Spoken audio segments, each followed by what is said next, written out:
Welcome to this edition of Dabao Theology, where we talk about theology on the go. And today we're going to talk about Christmas! Yay! Something that's near and dear to our heart. Today with me is Ange, who is a student at East, and also Jared, who is a teacher at East. And I'm Jacob, I'm also a teacher at East. Well, judging by all the beautiful decorations out there in the city here in Singapore, we know Christmas time is near. We're actually just days away. But interestingly, Ange, I heard in your beautiful country of Philippines, you guys started celebrating way earlier. Is that true? Can you tell me about that? So it has been a tradition that we celebrate Christmas as early as September. So when 1st September falls, you will see people starting to decorate, and then Christmas carols are singing all over all the malls. And so it's a very celebratory season in the Philippines. Okay, wow. September. Well, I was born in Hong Kong and grew up in Canada. In both of those places, we don't celebrate that early. Usually around beginning of December, thinking Christmas time is actually on December 25th. So this leads me to the first question. If Christmas is about celebrating the birth of Jesus, was Jesus really born on December 25th? Okay. And you're asking me this question. Well, right? yes. Well, a lot of people think I should know the answer to this question because I teach theology, but the reality is I'm not an expert on this, but I've done some research on this question. And the answer is we don't really know the day that Jesus was born. There's a lot of guesses and a lot of conjecture, but we're not sure. The Bible doesn't tell us what day that Jesus was born, and you've seen some people that will say, okay, we can estimate the day that, for example, that Zechariah, when he was priest, was in the temple. This is John the Baptist's father, and then you can guess when John the Baptist is conceived, and fast forward 6 months, and then that's when Jesus was conceived, and maybe you get sometime, I think around September. I've seen October, I've seen November, I've seen April. We just don't know the day that Jesus was born. The Bible doesn't tell us. Why did we pick December 25th? Yeah. That's a great question. So the date of December, there's actually 2 days where the church traditionally has celebrated Christmas. In the Eastern Church, the Eastern Orthodox Church, Christmas Day actually falls on January the 6th. And in the Western Church, typically falls on December the 25th.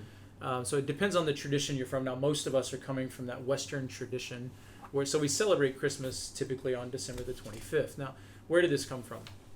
Well, in the early church, what we know from looking at early church writings of the church father, there was this traditional belief. Whether it's true or not, we're not sure if this is actually truth, but at least we know in the early church, people believed that Jesus was conceived and died on the same day. He was crucified on the same day he was conceived. What that means is, and they could date this somewhat. It's easier to date his crucifixion because it's around this Passover festival. You can guess the year, things like that. So that was they had 2 dates. It's either March 25th or April the 6th. Wow. And all you got to do is fast forward 9 months from conception to birth, and then you get December 25th or January the 6th. We celebrate December the 25th. Now, at the same time, there were Roman pagan festivals that took place on December the 25th. Some people have said the church just planned Christmas around those festivals, but there's no real evidence that that's what was happening early on with the church, especially when you consider early Christians were persecuted. They were burned at the stakes for not celebrating Roman pagan festivals. It wouldn't make sense for the church to just try to mix Christianity with pagan religion if that's what's really happening. Right. So it's more likely that that's the explanation that the church fathers are giving us, that idea that, okay, you're just fast forwarding 9 months from when it's believed that Jesus was conceived and when he died 30 years later afterwards, obviously. And so that's kind of how we get the date of December the 25th. I think it's of course it's okay to celebrate on December the 25th. I think that's a great time. If nothing else, we're following in with the history of the church, and it's always great to connect our church today to the church in the past. So is it okay to celebrate as early as September? Like Yeah, what Filipinos that's really do? early. Yeah. September. So yeah, I think that's a great question. In my country, coming from the United States, it seems like every year the start of Christmas gets pushed back earlier and earlier and earlier. So now it's like late October. You start seeing things for Christmas.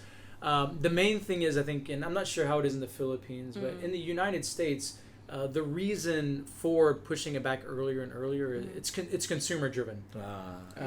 So it's not really celebration or holiday driven necessarily. Why do we celebrate this holiday? It's much more consumer driven. How fast can we get the decorations on the shelves? And people do tend to follow that. So will it keep going earlier and earlier? Probably. Because you sell a lot of consumer goods around Christmas, right? And so that's why I would say, it's not as important. When do you put up a Christmas tree? When do you start hanging decorations? The church, traditionally, we start celebrating Christmas 4 weeks before December the 25th or January 6th, depending on which tradition you're from. And that's when Advent, the season of Advent, starts, right? This hope of the coming of the Lord.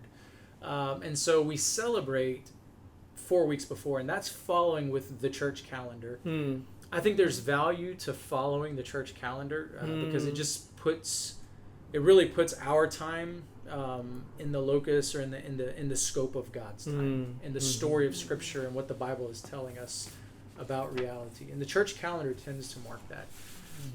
And so I think it's very healthy to do it that way. However, if you want to celebrate earlier and earlier, I don't think there's anything necessarily sinful, problematic about that. So long as we recognize, look, this is a very consumer driven thing. And really to think through, okay, are my celebrations of Christmas more following and reflecting a consumer culture, or are they really following and reflecting what the church has done for centuries and centuries and millennia, which is celebrating the Incarnation, the birth of Christ. Right.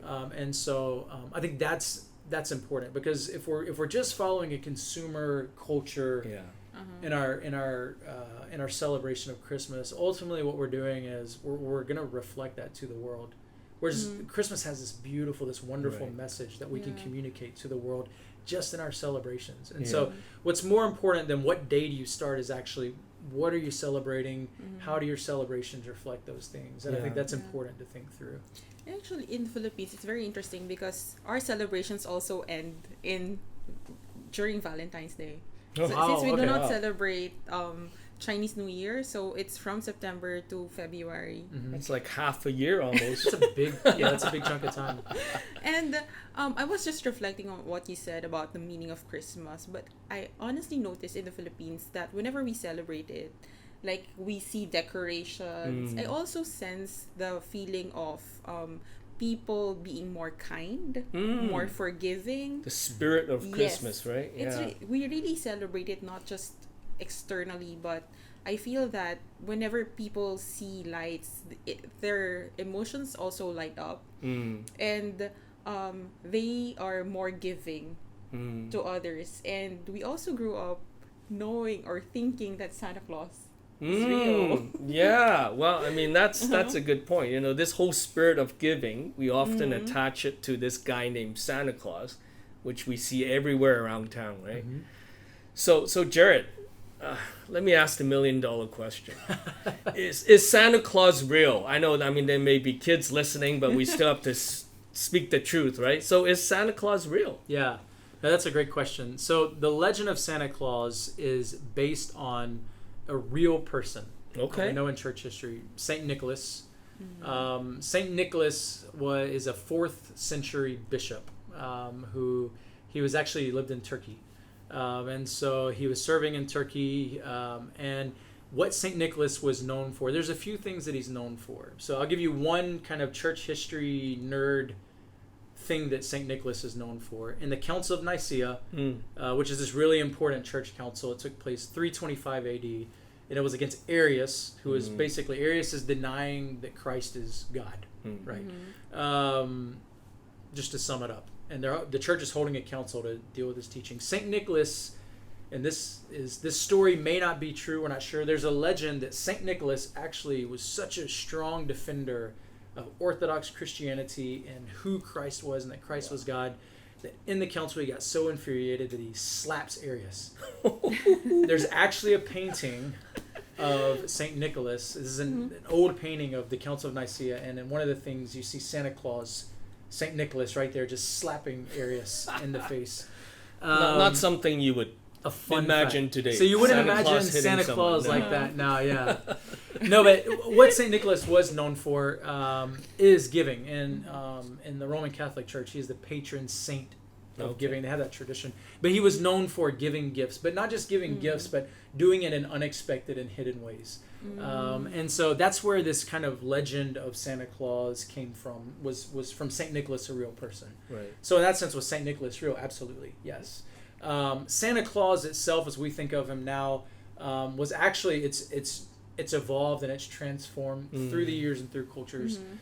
Saint Nicholas was not a jolly, fat man with this huge beard and red. Yeah, that's not at all. Red suit, no. The original Santa Claus legend is actually it came out of, and I can't remember if it's from the Netherlands, from the Dutch tradition or German traditions, but this was a Christmas celebration. It's actually an elf. Oh.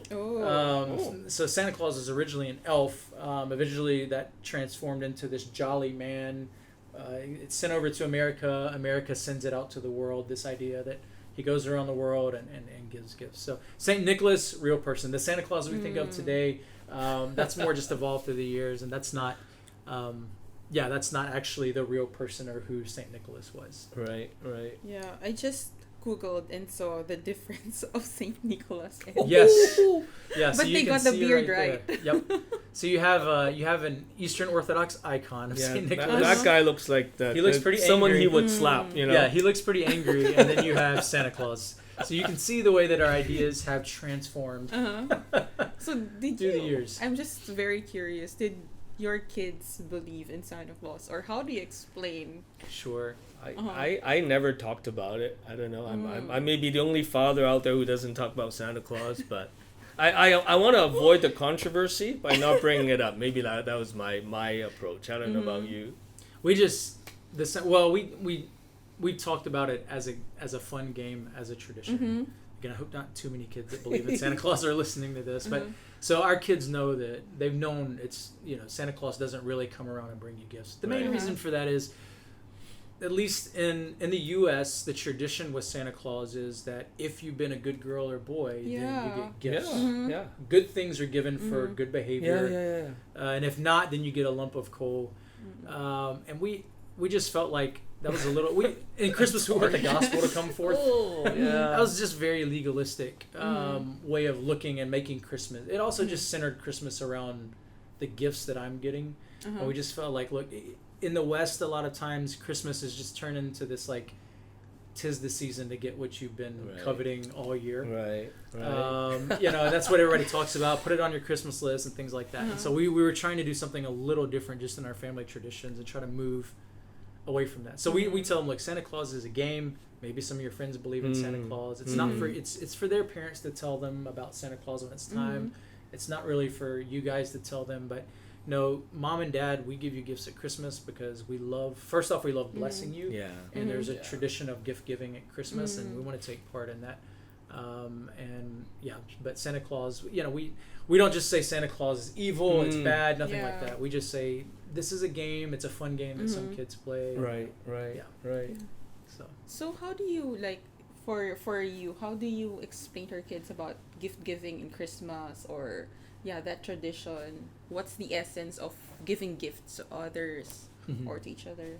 Yeah, I think for me, it's, although we don't talk about Santa Claus per se, but we talk about the greatest gift of all is Christ. And I think that's how, if we were to bring up Santa Claus, the spirit of giving originated from the Son of God himself, who came and gave his life for us. So I think there's opportunity to bring out the gospel message just by talking about the spirit of giving, which, as you say, in Philippines is very evident, right?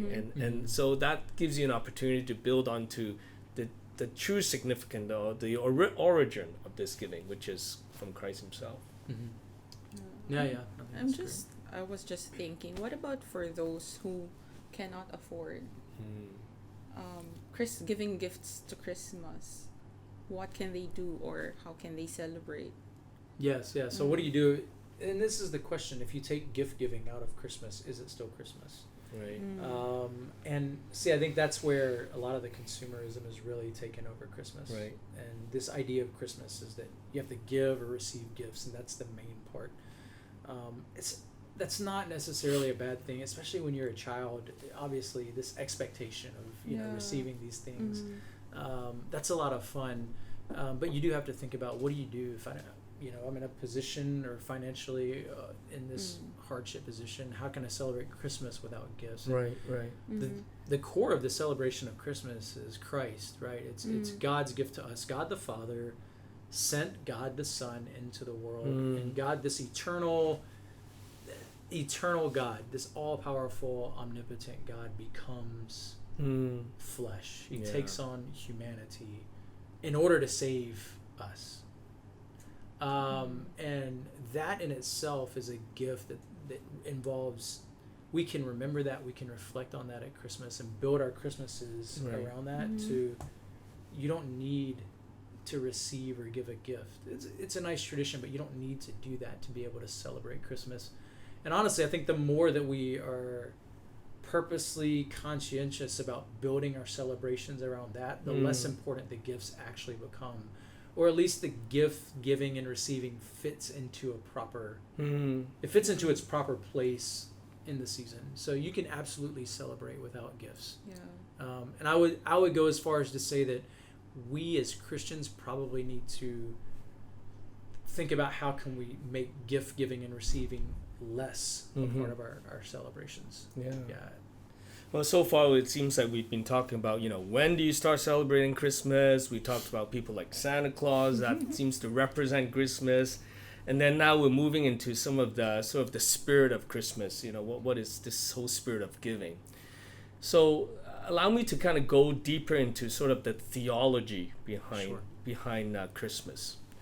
If I were to ask you, Jared, why should or why does the church celebrate Christmas? Bottom line, why do we do it?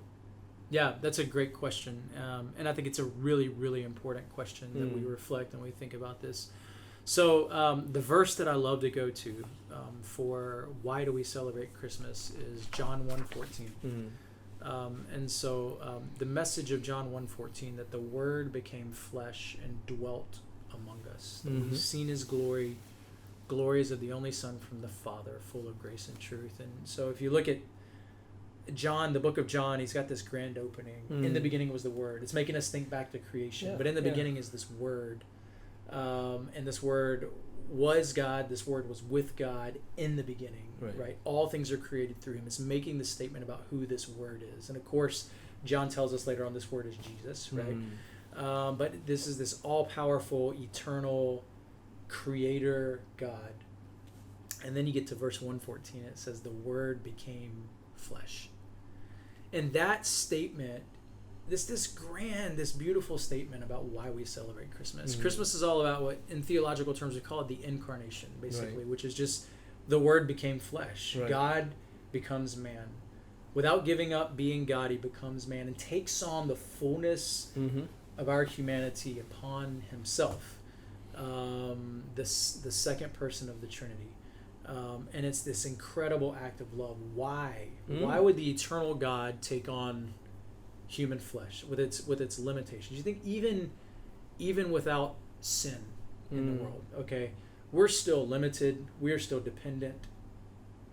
We're still totally dependent on God for every breath. We're not omnipotent. We're not all powerful. We're not all knowing. God is all these things, and yet there's this humility of Him coming to take on flesh, right? And to bring Himself into that. And why does He do that? He's doing that because that is the only way that He can save mankind, or at least it's the way that He's designed for things to be able to save mankind, and by saving mankind also to save the world from the curse of sin.